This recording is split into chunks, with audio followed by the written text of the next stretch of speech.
Welcome to STV life. நம்மளோட சேனலில் வரிசையாக முதலமைச்சர்களோட வாழ்க்கை வரலாறை பற்றி பார்த்துக்கிட்டு வரோம். அந்த வரிசையில் நாம் 15 முதலமைச்சர்களோட வாழ்க்கை வரலாறை பற்றி பார்த்துருக்கோம். இன்னும் நீங்கள் அந்த வீடியோஸ் எல்லாம் பார்க்கலனா கண்டிப்பாக இந்த 16வது முதலமைச்சர் பற்றி பார்த்ததுக்கப்புறம் போயிட்டு செக் பண்ணி பாருங்கள்.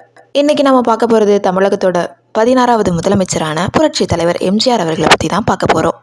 100 ஆண்டுகள் கடந்தாலுமே தமிழகத்தின் மூளை முடுக்கெல்லாம் இன்னைக்கும் ஒரு பேர் ஒழிச்சுக்கிட்டே இருக்கிறதுனா, மதிய உணவில்லாமல் பள்ளிக்கு சென்ற கோடிக்கணக்கான ஏழை மாணவர்களின் பசியை போக்கிய சத்துணவு தந்தை அவரு. வெள்ளித்திரையில் வில்லன்களை வீழ்த்திய கதாநாயகன் மட்டும் கிடையாது, நிஜ வாழ்க்கையிலையுமே வறுமையும் தடைகளையும் உடைத்தெறிந்த புரட்சி தலைவர்.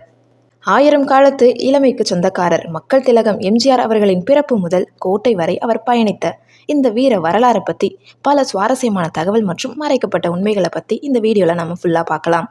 அதுக்கு முன்னாடி நம்மளோட சேனலை ஃபர்ஸ்ட் டைம் விசிட் பண்ணுறீங்கன்னா இந்த வீடியோக்கு ஒரு லைக் போட்டு மறக்காமல் சப்ஸ்கிரைப் பண்ணிக்கோங்க. வாங்க வீடியோக்குள்ளே போகலாம். எம்ஜிஆர் அவர்கள் இலங்கையில் பிறந்தாலுமே அவருடைய பூர்வீகம் கேரளா. அவருடைய தந்தை கோபால மேனன் ஒரு ஸ்ட்ரிக்டான லாயர். அவர் இறந்ததுக்கு அப்புறமா தாய் சத்யபாமா கையில் குழந்தைகளோட நடுத்தரவில் வந்துட்டாங்க. வறுமை அவர்களை ரொம்பவே வாட்டுச்சு. கும்பகோணத்தில் ஒரு சின்ன வீட்டில் தங்கியிருந்த போது ஒருவேளை உணவுக்காக எம்ஜிஆரின் அண்ணன் சக்கரபாணி ஒரு உணவகத்தில் எச்சிலையை எடுக்கும் வேலைக்கு கூட சென்றிருந்தார். இந்த வறுமை தான் எம்ஜிஆருக்கு மற்றவர்களின் பசியை புரிந்து கொள்ளும் பக்குவத்தை கொடுத்துச்சு. ஸ்கூலுக்கு போகிறதுக்கு கூட வசதி இல்லாமல் மதுரை ஒரிஜினல் பாய்ஸ் நாடக கம்பெனியில் சேர்றாரு. அங்கே அவருக்கு தரப்பட்ட முதல் வேலை நாடக மேடையில் ஒரு மரமாக அசையாமல் நிற்கிறது தான். அதுக்கப்புறமா பெண் வேடங்களில் நடித்தார்.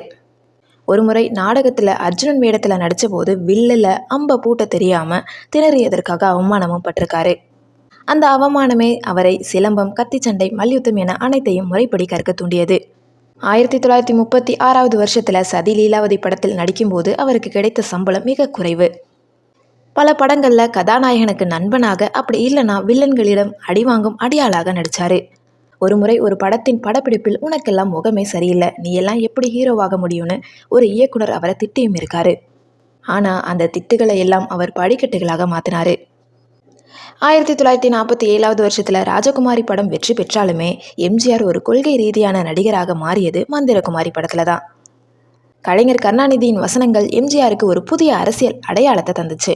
மக்கள் திலகம் என்ற பட்டம் இவருக்கு சூட்டப்பட்டதும் இந்த படத்தில் தான். எம்ஜிஆர் முதல்ல இயக்கிய நாடோடி மன்னன் படம் தமிழ் திரையுலகத்தில் போக்கையே மாத்துச்சு. ஒரு படத்தில் இரட்டை வேடங்களில் நடித்து அந்த படத்தின் லாபத்தில் ஒரு பகுதியை தனது ரசிகர் மன்றங்களுக்கும் ஏழைகளுக்கும் பிரித்து கொடுத்தாரு. அதுவே அவர் அரசியலுக்கு வருவதற்கான அஸ்திவாரமாக இருந்துச்சு. எம்ஜிஆர் பாடல்கள் வெறும் சினிமா பாடல்கள் மட்டும் கிடையாது, அவை அனைத்தும் தத்துவங்களாக இருந்துச்சு. தூங்காதே தம்பி தூங்காதே, சிரித்து வாழ வேண்டும் போன்ற பாடல்கள் மூலம் உழைப்பின் முக்கியத்துவத்தை போதித்தார். கவிஞர் வாலி மற்றும் பட்டுக்கோட்டை கல்யாண சுந்தரம் ஆகியோரின் வரிகள் எம்ஜிஆரை ஒரு நடமாடும் தெய்வமாக மாத்துச்சு. அறிஞர் அண்ணாவின் பேச்சால ஈர்க்கப்பட்டு திமுகவில் இணைகிறாரு எம்ஜிஆர் அவர்கள். ஆரம்பத்தில் அவர் சாதாரண ஒரு தொண்டனாகவே தான் வேலை செய்கிறாரு.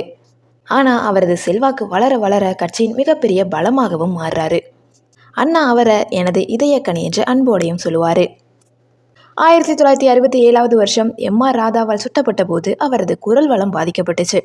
இனிமே எம்ஜிஆரால் பேச முடியாது, நடிக்க முடியாதுன்னு என பலரும் பேசினாங்க. ஆனால் அவர் மீண்டும் வந்து நடிச்சு காட்டி தனது குரல் பாதிப்பையும் மீறி மக்களை தன்வசப்படுத்தினார். திமுகவில் இருந்து நீக்கப்பட்ட போது ஆயிரக்கணக்கான ரசிகர்கள் மதுரையில் கூடி அழுதாங்க. அவங்கள வழிநடத்த அண்ணா திராவிட முன்னேற்ற கழகம் என்று கட்சியை தொடங்கினார். கட்சியின் கொடியின் அண்ணாவின் உருவத்தை வைத்து தான் எப்போதும் அண்ணாவின் தம்பி என்பதை உறுதிப்படுத்தினார். 10 ஆண்டுகளுக்கு மேலே தமிழகத்தின் முதலமைச்சராக இருந்தபோது அவர் செஞ்ச சாதனைகள் ஏராளம். சத்துணவு திட்டம் மட்டும் கிடையாது, இலவச சீருடை, செருப்பு வழங்கும் திட்டம், விதவை பெண்களுக்கு மறுவாழ்வு என பல திட்டங்களை கொண்டு வந்தார்.